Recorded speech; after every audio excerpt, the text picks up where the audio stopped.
한동안 저희가 큰 주제 왕이 누구인가 라는 그 주제를 가지고 한 달 반 동안 설교를 이어나갔습니다. 그리고 그 다음 큰 주제의 그 설교를 이어나가기 전에 한 주간 동안 우리 성도님들과 또 함께 만나고 또 공부를 통해서 나눴던 그 메시지 가운데 행복이라는 그 단어가 제 마음 가운데 너무 충만해서 오늘 이 시간 또 다시 한번 우리 성도님들과 이 행복을 나눴으면 하는 그 심정으로 오늘 본문 말씀을 택하였습니다. 여러분 행복하시기를 소원합니다. 네. 옆에 계신 분과 이렇게 인사해 볼까요? 행복하세요. 행복하세요. 다시 한번 행복합시다. 네, 마지막으로 행복합니다. 아멘이십니까? 네, 정말 그래요. 한 주간 내내 우리 성도님들을 위해서 기도하는 그 내용 가운데 하나는요, 여러분 행복하시길, 우리 성도님들 가정 가운데 행복하시길. 왜냐하면 제가 너무 행복하기 때문에 그렇습니다. 지난주에 예배를 마치고 한 가정을 만났습니다. 월요일 한 성도님을 만났어요. 또 수요일 한 가정을 만났고 목요일 또 한 성도님을 만났어요. 그리고 그 성도님들을 만날 때마다 그 마음 가운데 벅찬 심령은 너무 행복하다는 거예요. 우리 성도님들께서 교회를 생각하는 그 마음, 또 말씀 가운데 조금씩 그 심령이 풀어지는 그 모습들을 바라보면서 목사로서 너무 행복한 거예요. 그래서 진실된 그 마음에서 우리 성도님들도 이 행복을 누리면 좋겠다. 아멘. 여러분 그럴 때요, 여러분 오늘 그 본문에 바울도 이와 같은 마음이 아니었는가 생각이 든다는 거예요. 여러분 우리는 바울의 서신 가운데 옥중서신이라고 불리는 것들이 있다는 것을 알고 있습니다.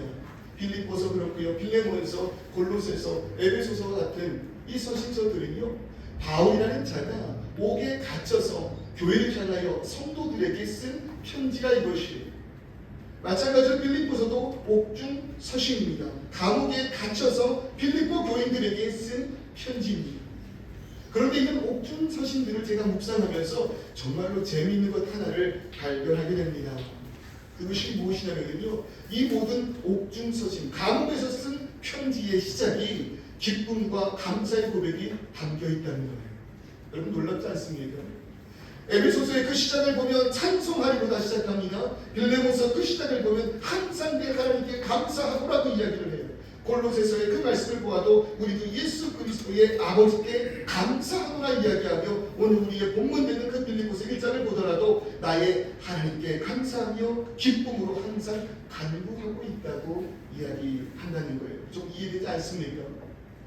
정말로 이해되지 않는 그런 바울의 모습 아닙니까? 감옥이라니까요.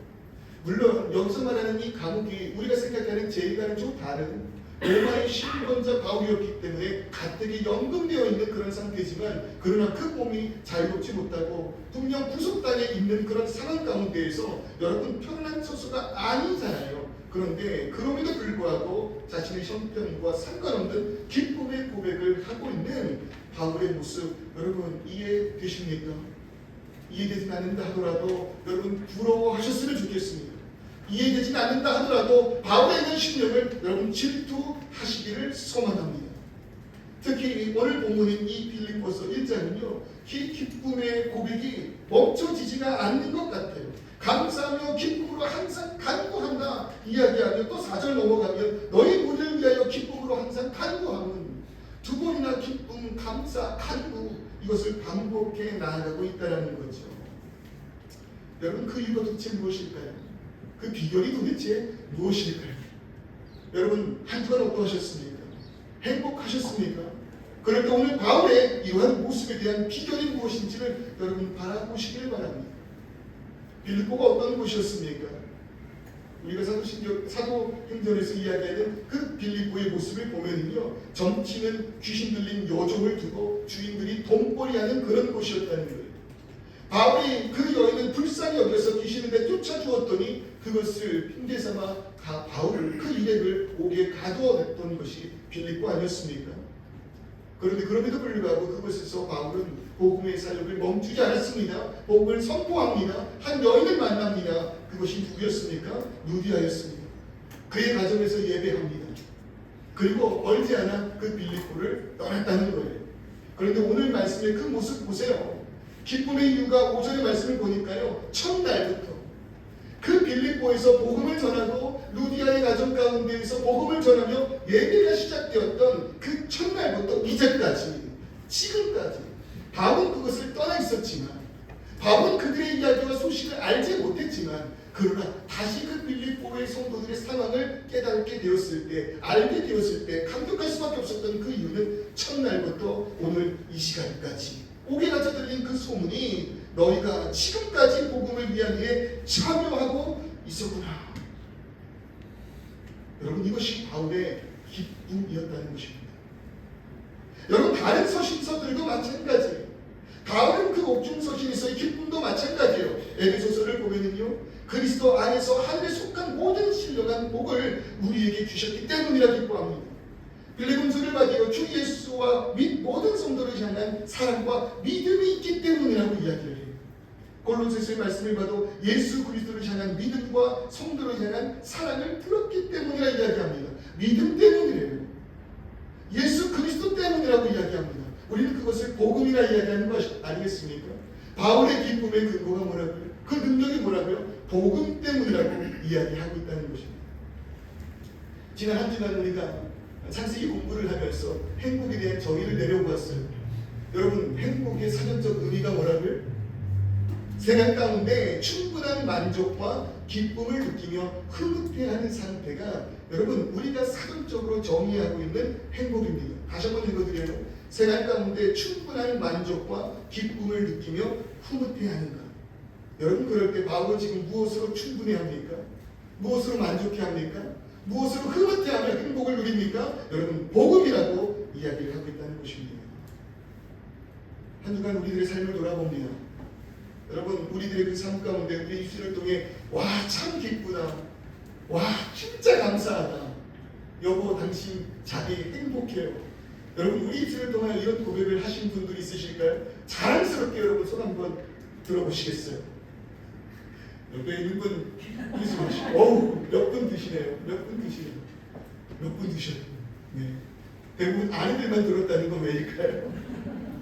여러분, 하하 호호 소리 내면서 껄껄 웃어본 적 여러분 우리 가운데 있을까요? 생활 가운데 충분한 만족과 기쁨을 느끼면서 우리는 지금 흐뭇해하고 있는 걸까요? 한마디로 지금 오늘 이 시간 이 상태에 여러분 우리 만족하고 계십니까?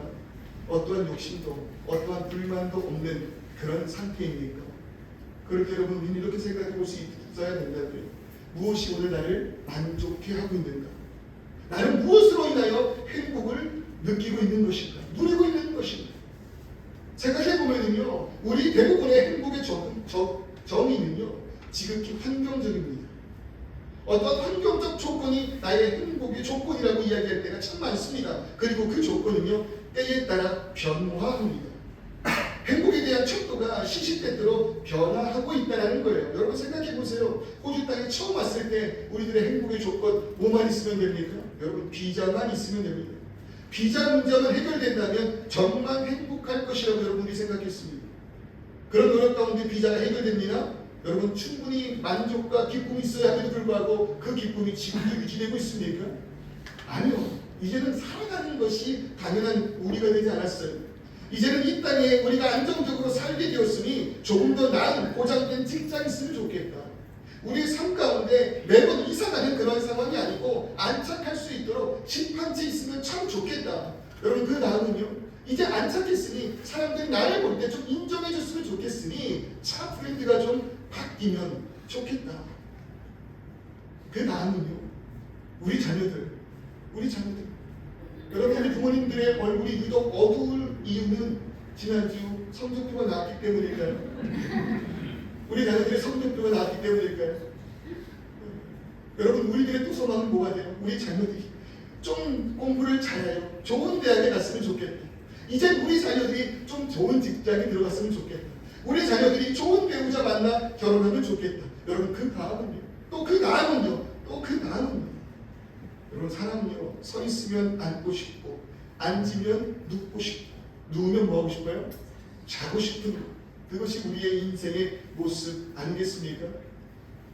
여러분 또 생각해 보세요. 기껏 어려운 시절 잘 지나갔어요. 이제 우리들의 삶에 부족함이 없는 것 같아요. 모든 것을 누리며 부유한 삶을 살아요. 그런데 거기에 만족하지 못하고 오히려 과거를 회상하면서 하는 말 무엇입니까? 지금은 낭만이 없어.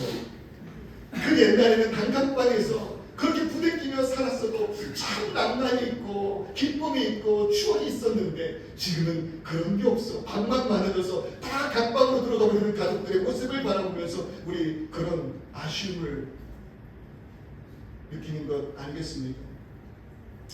여러분, 그럴 때 이 만족감이 없이 살 수밖에 없는 인간의 현존에 대해서요, 플로신학교 교수인 김세훈 박사는 창세기 3장 5절을 근거로 설명을 합니다. 창세기 3장 5절 말씀 여러분 무엇입니까? 너희가 그것을 먹는 날에는 뭐라고요? 너희의 눈이 밝아져 하나님과 같이 되어 선악을 알 줄을 하나님이 아시리라. 여러분, 지금 에덴에서 하나님께서 그 모든 것을 인간에게 허락하신 그 순간, 여러분, 사단이 인간을 유혹할 때 하는 그 말이 무엇입니까? 너희가 그 선악과를 먹는 날에는 너희의 눈이 밝아질 거야. 너희의 눈이 밝아질 거야.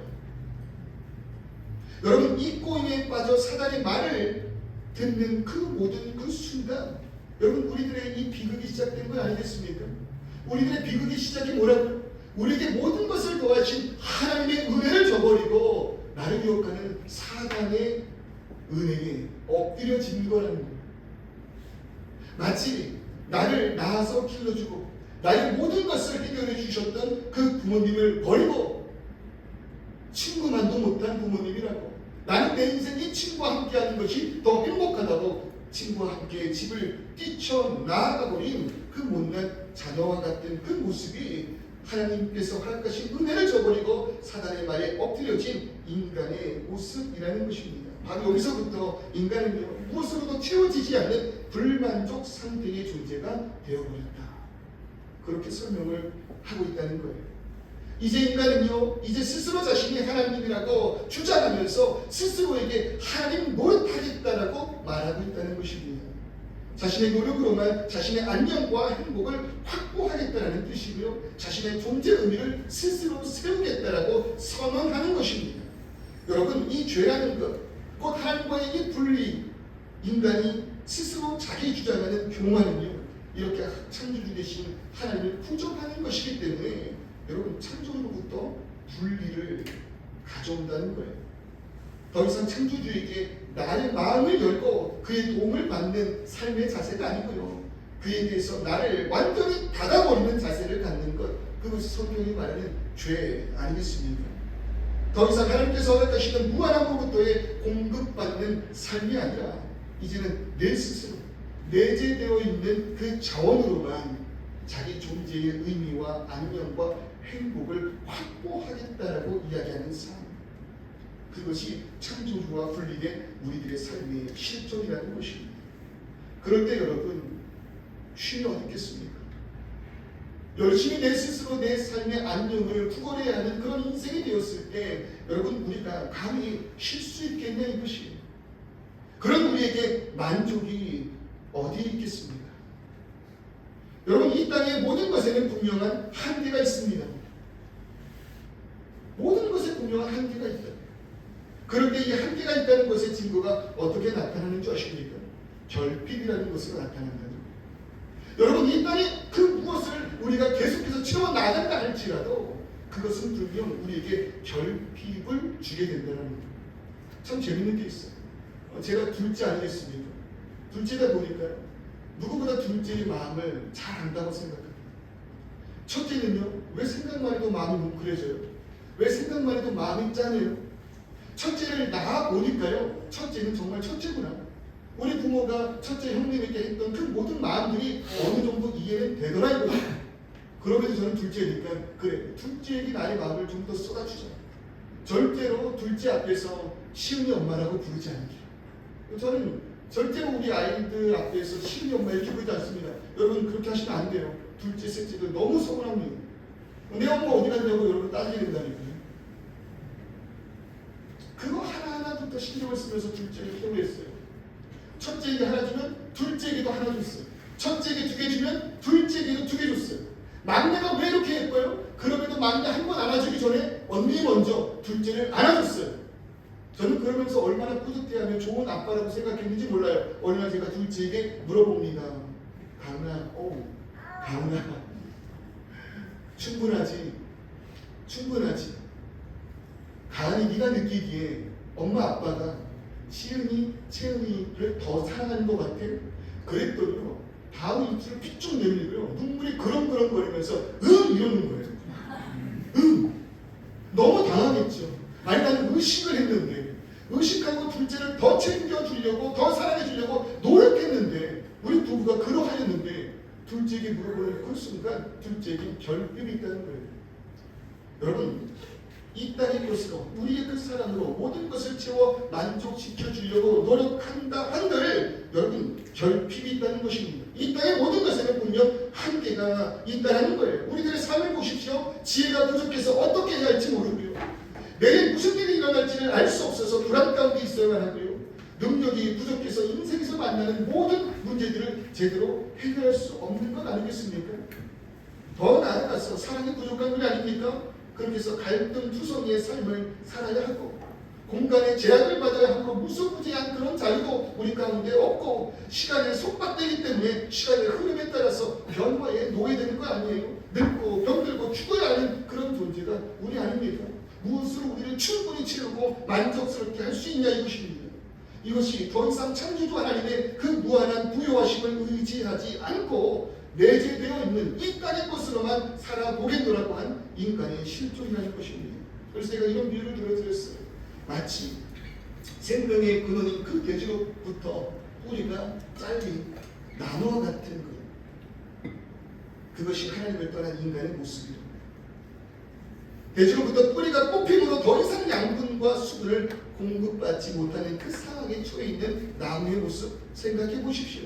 그런 뿌리가 잘린 꽃의 모습을 생각해 보십시오. 한동안은 살아있겠죠? 아니요. 아직 피지 않았던 봉우리가 물에 꽂아놓으니 활짝 피는 그런 모습도 우리가 바라볼 수 있겠죠.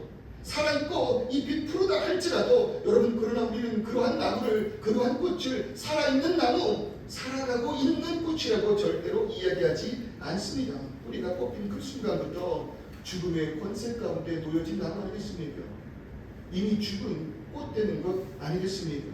그 증거가 무엇입니까? 시간이 지나면 지날수록 잎이 시들기 시작하고 가지가 마르기 시작한다는 것 아니겠습니까? 이런 현상들이 바로 죽음의 권세 안에 있는 증거라는 거예요. 이와 같이 인간의 고난들도 이런 죽음의 증상들이라 할 수 있겠습니다. 그러니 여러분 우리들의 그 삶 어떨까요? 어떻게든 오늘 하루 살아보겠노라고 발버둥 쳐야 되는 것 아니겠습니까? 생존 그 자체가 우리들의 삶의 목적 아니겠습니까? 살아남기 위한 삶을 살고 있으니까 하나님께서 허락하신 이 땅에 이미 허락하신 그 모든 은혜를 누리지 못하는 것 당연한 것 아니겠습니까? 여러분 제가 2011년도에 골드코스트에 처음 들어왔습니다. 열심히 사역을 했고 또 열심히 호주에 살아남기 위해서 일을 하였습니다. 교회를 빼고 주에 72시간 청소를 했던 그 시기가 있었다니. 여러분 그랬던 4년이라는 시간이 어떻겠냐고요. 골드코스트라는 것, 여러분 한국에서 결혼을 하면 결혼한 그 신혼부부가 한때 꿈꿨던 신혼여행 장소가 골드코스트 아니었나요? 그런 곳에서 살아가고 있었던 저인데 여러분 생존하기 위해 발버둥 친 결과 여러분 그곳을 구경해 본 적이 없다는 거예요. 후에 제가 아들레이드 장로교회 부목사로 사역을 하면서 골코스트에 있는 그 교회에서 노예가 열려서 목사님들과 함께 골코스트에서 모였어요. 이제는 조금 제 삶에 여유가 생긴 그때였어요. 골드코스트 공항에 도착을 해서 서퍼스 파라다이스를 지나가는데 왜 이렇게 아름다워요? 골드코스트의 그 모든 나무가 이 킹귤랜드가 왜 이렇게 아름답냐 이거예요. 4년 전에 누리지 못했던 그곳에서 생존하기 위해서 발버둥 쳤을 때 한 번도 누리지 못했던 그 모든 환경들을요 이제 조금 살만해지고 여유가 생기니 눈에 들어오더라 이것이에요. 혹시 지금 호주의 그 삶 가운데 정착하기 위하여 발버둥 치시는 분들 계십니까? 여러분 호주 도대체 왜 이래? 아니에요. 그게 호주 아니에요. 조금만 더 마음의 여유를 갖고 돌아보시면 푸른 하늘이 있을 거고요. 드넓은 바다가 있을 것이고 푸릇푸릇한 대자연이 우리 눈에 들어오게 될 것입니다. 왜 우리가 그런 것을 느끼지 못하는 그런 존재 되었냐는 것이에요. 근데 여러분 바울의 모습 보십시오. 그의 눈에 들어오는 것은 하늘이 아닙니다. 그가 말하는 것이 푸른 대자연이 아닙니다. 그럼에도 불구하고 행복하다, 만족스럽다 이야기하고 있는 그의 모습을 보라 이것입니다. 그는 이 모든 행복의 원천을 이렇게 설명하고 있습니다. 빌립보서 3장 8절의 그 말씀, 또한 모든 것을 해로 여기는 내 주 그리스도 예수를 아는 지식입니다. 예수를 아는 것, 그것이 나에게 가장 고상하기 때문이라.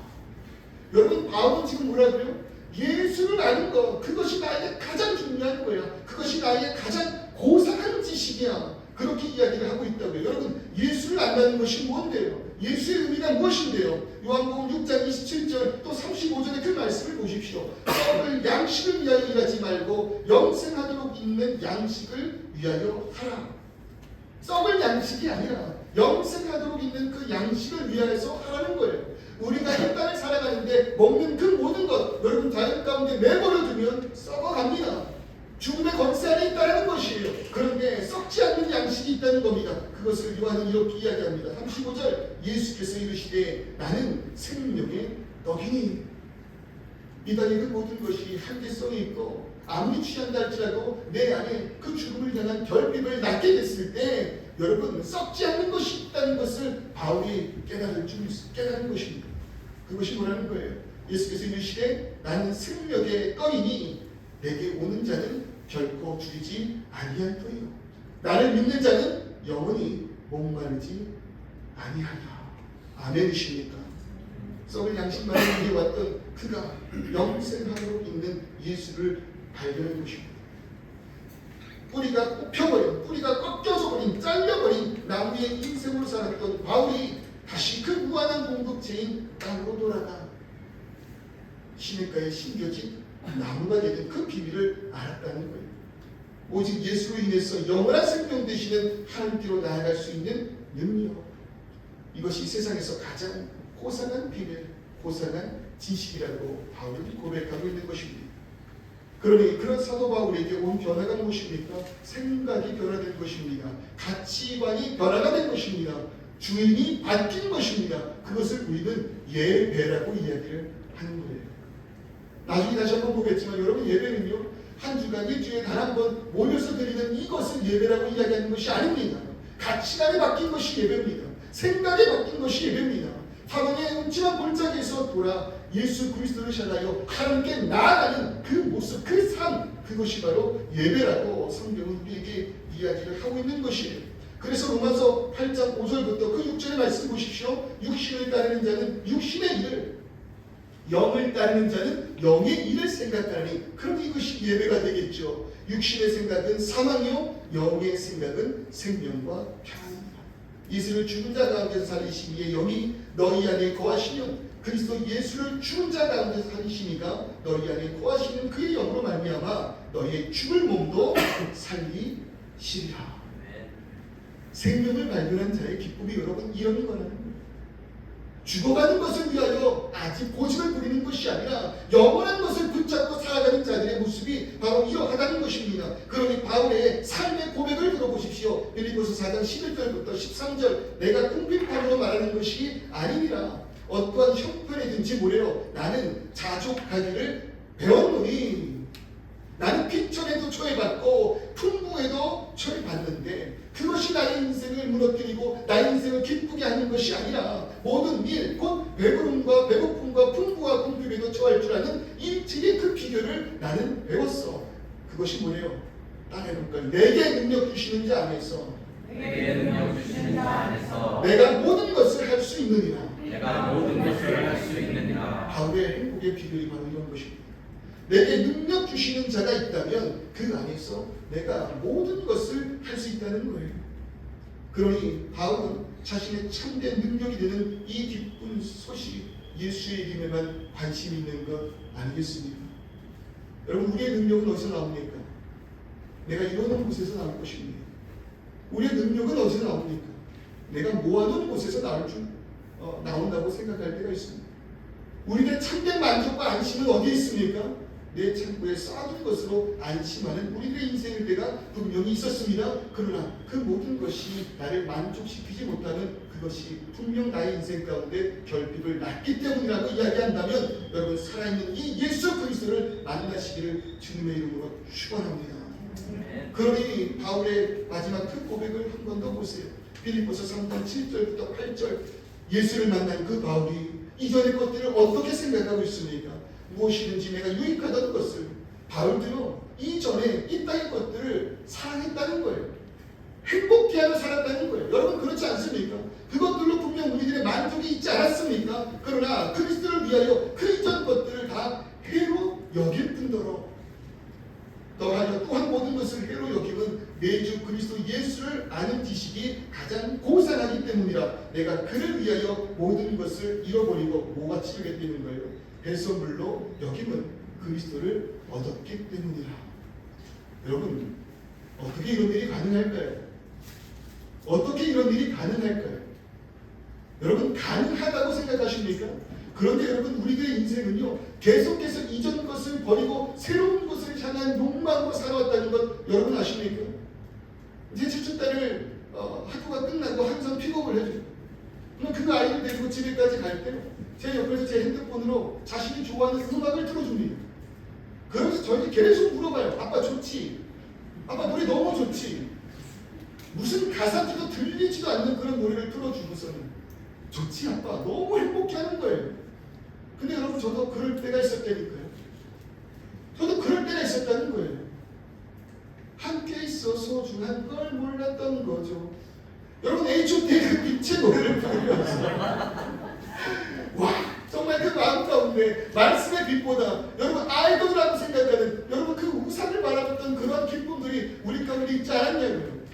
오죽했으면 여러분 제 아내는요 H.O.T의 강가의 팬클럽 회장이었다니까요. 이 아내의 이메일 아이디가요 ACH861이에요. ACH가 뭡니까? 안치현이에요. 바꾸라고 이야기를 해도 바뀌어지지 않는 그 이메일 주소를 볼 때마다 여러분 보면 다른 남성의 이름을 써야 하는데 여러분 처음 있잖아요. 뭐 어쩔 수 없죠. 그때부터 인터넷 시대를 맞이하면서 계속 썼던 그 아이디 쉽게 못 바꾸잖아요. 여러분 제 이메일 혹시 아십니까? 제 인터넷 아이디 혹시 아시는 분 계십니까? 여러분 주님이 있다는 겁니다. 주님이시다. 주님다. 주님이다. 중학교 2학년 때 학교에서 이제 인터넷을 배우면서 아이디를 만드는데 정말 나의 정체성이 드러나면 어떤 정체성이 드러나야 하는가 고민 끝에 주님다. 여러분 이것이 안치령 ACH와 주님과의 차이라고 생각합니다. 여러분들 우리 분명히 그런 게 있었잖아요. 게임 안 하면 여러분 정말 죽는 것처럼 매달고 그 게임 하며 살았던 순간들이 있었잖아요. 우리가 한때 붙잡으면 이거 없으면 안 된다라고 생각했던 그런 순간들이 있었잖아요. 여러분 핸드폰 신형이 나옵니다. 처음 그 신형 핸드폰 나오면 여러분 어떻게 사용합니까? 감히 비닐도 떼지 못합니다. 프로젝터 그 필름을 붙이기 전까지는 결국 그 새 필름도 뜯지 못하는 거 아니겠어요? 그러다가 여러분 그것을 1년, 2년 정도 사용하고 새로운 핸드폰을 또 여러분께서 구입하신다고 생각해보세요. 이전에 정말 가치 있게 여겼던 그 핸드폰, 새 핸드폰을 받는 순간 여러분 집어 던져버리잖아요. 애정이 깨지는 그 모습을 보면 오히려 그것이 새로운 핸드폰을 사야 할 명분이라고 생각하고 이전에 내가 품었던 그 모든 소중한 것이 배설물과 같이 되었음을 여러분 고백하지 않으셨습니까? 여러분 우리가 계속해서 새로운 것에 향한 욕망을 가지고 여기까지 온 것 아니겠습니까? 여러분 그때 바울이 만난 예수를 만나시기를 소망합니다. 제가 만난 이 예수를 만나시기를 주님의 이름으로 축원합니다. 내 마음을 만지시고 연약한 나를 품으시고 나의 죄를 위해서 십자가에 달려 돌아가사 나를 사랑하심을 증명하신 여러분 예수를 발견했어요. 그 안에 생명이 있음을 믿습니다. 그 영원한 생명 안에서 죽음을 뛰어넘는 능력이 있음을 믿습니다. 그러니 더 이상 우리들의 삶이 서바이브 즉 생존하기 위하여 발버둥치는 삶이 아니라 리브하는 그 삶으로 인하여 오늘의 부족함이 예수로 인하여 만족감으로 변하게 하늘을 바라볼 수 있는 능력, 바다를 바라보며 천도주를 기억할 수 있는 능력, 꽃의 향기를 맡으며 오늘 하루 하나님께서 허락하신 그 여유를 누릴 수 있게 되는 그 힘, 예수 만나시기를 주님의 이름으로 축원합니다. 더 이상 환경에 대하여 나의 안에 기쁨을 뺏기는 인생이 아니요, 죽음의 증표를 가리기 위해서 발버둥치며 온갖 것들로 치장해야 하는 삶이 아니요, 시냇가에 심겨진 나무처럼 그 뿌리가 생수의 강과 합하여 있기 때문에 저를 따라 열매를 맺는 삶, 기쁨의 삶을 살 수 있게 된 것입니다. 예수 이름 그 하나로 바로 부족함이 없는 인생 살게 되었다는 것입니다. 일전에 저희 아버지 교회에서 예배를 드리고 어렸던 제가 그 교회를 나왔던 그 순간의 한 사건을 말해드리고 싶어요. 어렸을 때부터 저는 참 정이 많았습니다. 참 정이 많았어요. 교회에 노숙하시는 어떤 분들이 찾아오시면요, 교회 집사님들은 다 외면하고 지나가도 저는 그 옆에서 그분들이 하시는 얘기를 끝까지 경청해 드렸었습니다. 참 멋있는 아이 아니었습니까? 여러분, 그날도요, 예배를 끝나고 딱 나왔더니 그 길 한쪽에 어떤 허름한 옷을 입은 아주머니께서 허름한 옷들을 쫙 지면에 놓고 팔고 계신 거예요. 여러분, 그 모습을 본 제가 또 어떻게 했겠습니까? 긍휼한 마음을 가지고 내가 좀 도와야겠다는 생각을 가지고 그 아주머니께 가서 맞지도 않는 옷 뒤적뒤적거리고 이쁘지도 않는 옷에 찬성을 하면서 이 옷 주세요 라고 이야기를 했다는 거 아니겠습니까? 근데 그 아주머니께서 그때 제 표정을 보셨나 봐요. 무언가 우월함에 쩔어있고 무언가 그런 긍휼한 당신을 돕겠다라는 그 교만함의 마음이 제 모습에 보였나 봐요. 그 모습을 보시고 그 옷 파는 아주머니께서 저에게 하신 말이 있어요. 저기요, 저도 예수 믿어요. 교회에서 나온 저를 보시고 그분이 저에게 그렇게 이야기하셨다는 거예요. 저는 그분의 행색과 그분의 그 환경을 보고 불쌍히 여겨서 내가 좀 도와야지 했던 그 말에 그 옷 파는 아주머니께서 저에게 이렇게 말하셨다는 거예요. 저기요, 저도 예수 믿어요. 그 표정이 얼마나 화냈는지, 그 표정에 얼마나 자신만만했는지. 여러분, 그런 예수가 내 안에 있을 때 감사의 고백이 끊이지 않을 줄 믿습니다.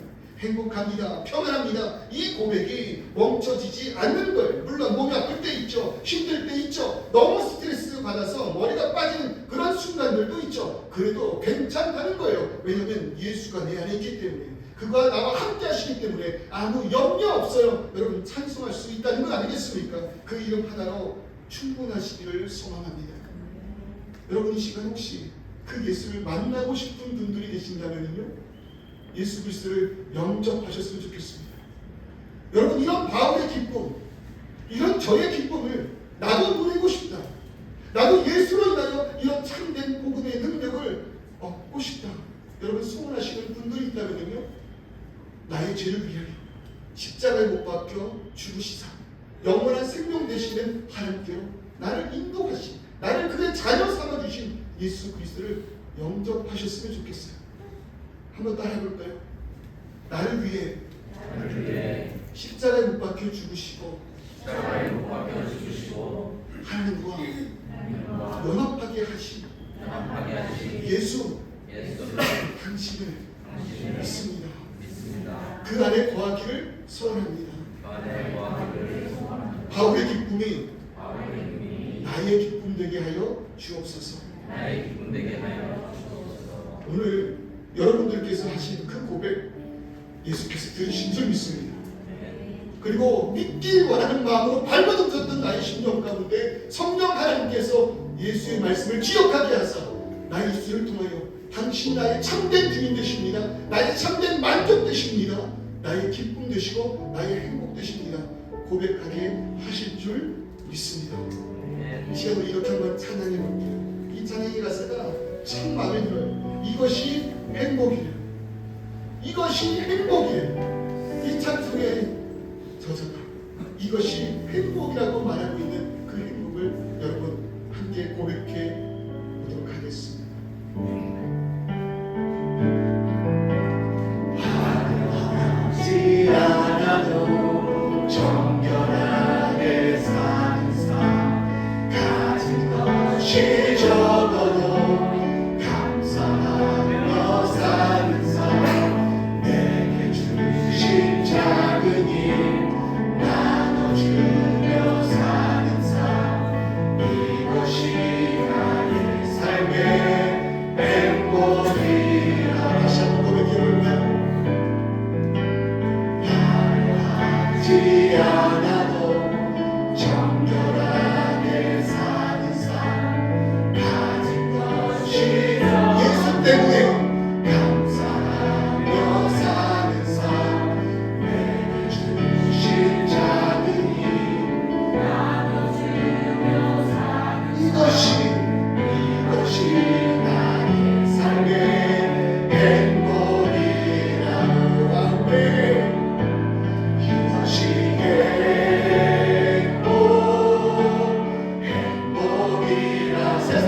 비자가 있어야 된대요. 집이 있어야 된대요. 넉넉히 살아갈 자금이 있어야 된대요. 명예를 나타낼 수 있는 어느 정도의 브랜드의 차가 있어야 한대요. 건강이 있어야 한대요. 자녀가 있어야 한대요. 여러 가지 그런 조건들이 있어야 우리가 만족할 수 있대요. 그런데 그 가진 자들은 또한 어떠한 마음과 정신의 결핍으로 인하여 고통받고 있는 모습들을 우리는 자주 바라보게 됩니다.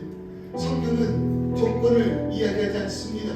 예수께서 행하신 그 사건을 믿으라 이야기합니다. 예수의 십자가로 인하여 아버지께로 다시 나아갈 수 있게 된 그 능력을 붙들라 말합니다. 이 땅에서의 죽음이 패배가 아니라 오히려 참된 영원한 생명으로 나아가는 예수의 능력이라고 우리가 이야기할 때 다시 한번 우리 마음 가운데 예수의 길을 소원하며 나도 예수 믿기를 원합니다. 내가 예수를 나의 주로 고백하기를 원합니다.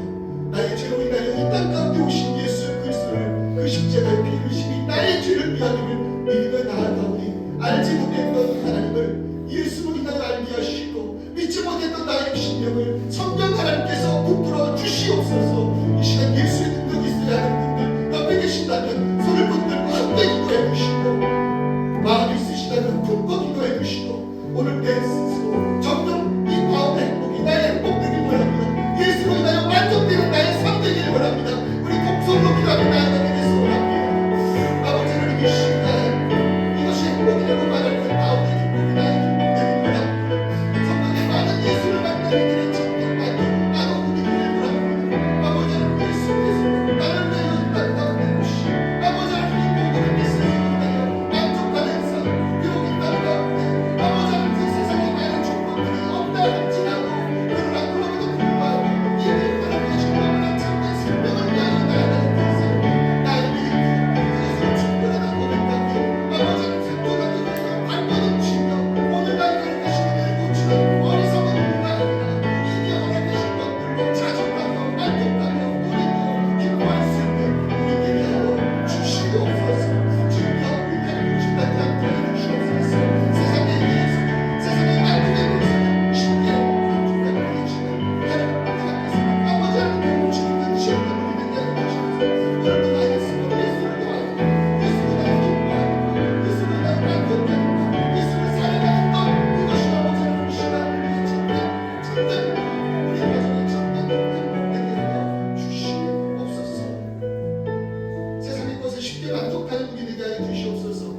그러기에 더 가지려고 발버둥치며 이미 허락하신 은혜를 놓치는 어리석은 우리가 아니라 이미 허락하신 그 모든 것들을 마주하며 주님께서 허락하신 은혜를 누리며 기뻐하는 우리 모든 성도님들 되게 하여 주옵소서.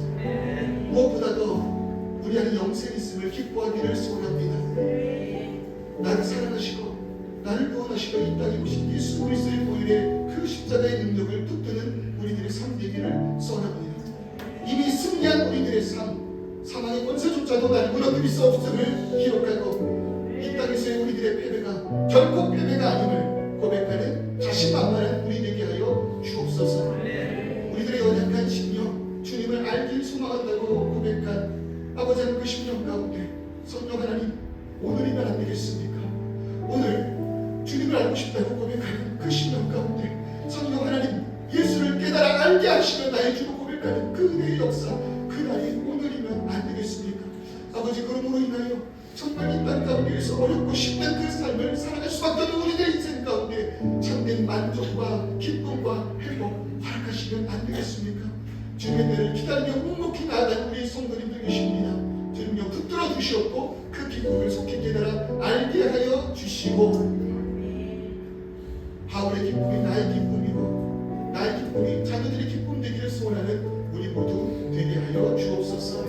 예수 그리스도의 이름으로 기도드립니다.